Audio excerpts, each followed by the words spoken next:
We're going to start with Rougned Odor.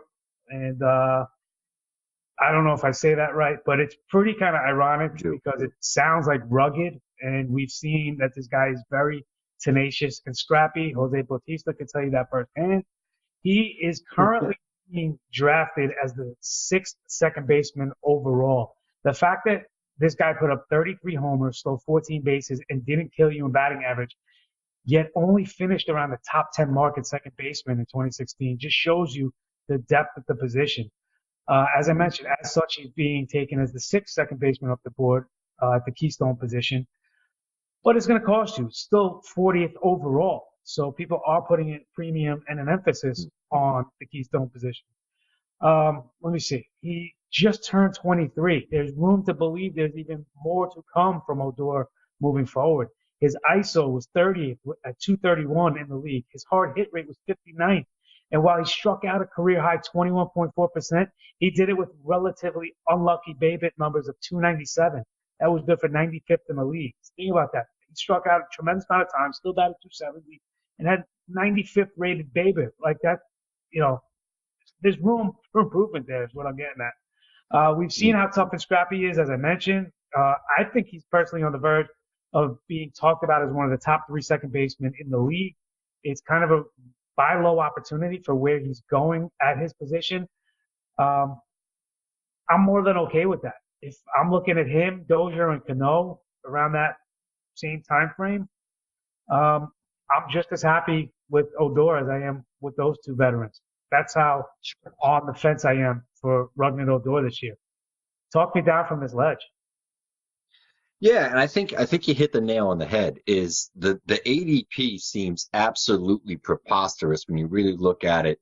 There's some concerns here, but at the same time, he just turned 23 years old as a 22-year-old for a full season. Guy had 30 homers, he had double-digit steals. The batting average was certainly acceptable. He hits in a good lineup. He hits in a good park. He makes a lot of contact, and he rarely makes soft contact. More than he even makes hard contact, he rarely makes soft contact. He has the great power speed profile. There's a lot to like here. I think in terms of the batting average, I'm not so confident that there is a whole lot more ceiling from where he was around 270. I think that's about as good as he's going to be. The BABIP, while it wasn't lucky, it was relatively neutral at 297. He's a pull-happy hitter. Typically, with the pull-happy hitters, it's going to keep his homers high, especially in that park. But it might hurt his batting average a little bit in terms of, he's not the type of hitter that's going to be spraying into all fields. I think he's, 40% plus pull guy. He is definitely swing happy. He rarely ever walks. 12% swing and strike rate, which isn't great. But he sees the ball, he hits the ball hard, and he has, the power and the speed upside. That's really what you're buying with Odor.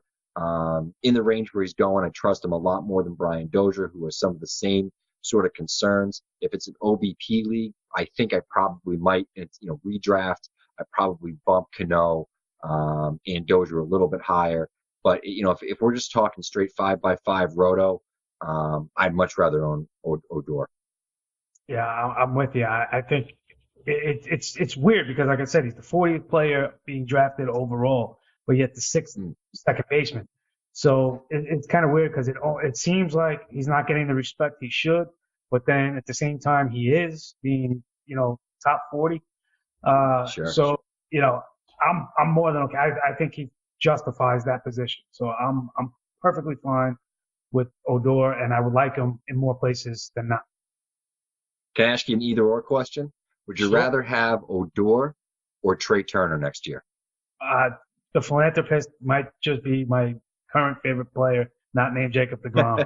So that's I can't give you an honest answer with that one. It's Turner all day for me.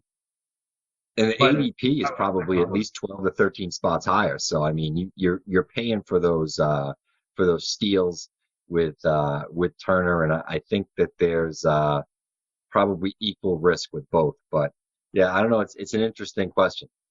I feel safer with Turner. Batting average, steadiness, and those steals, double.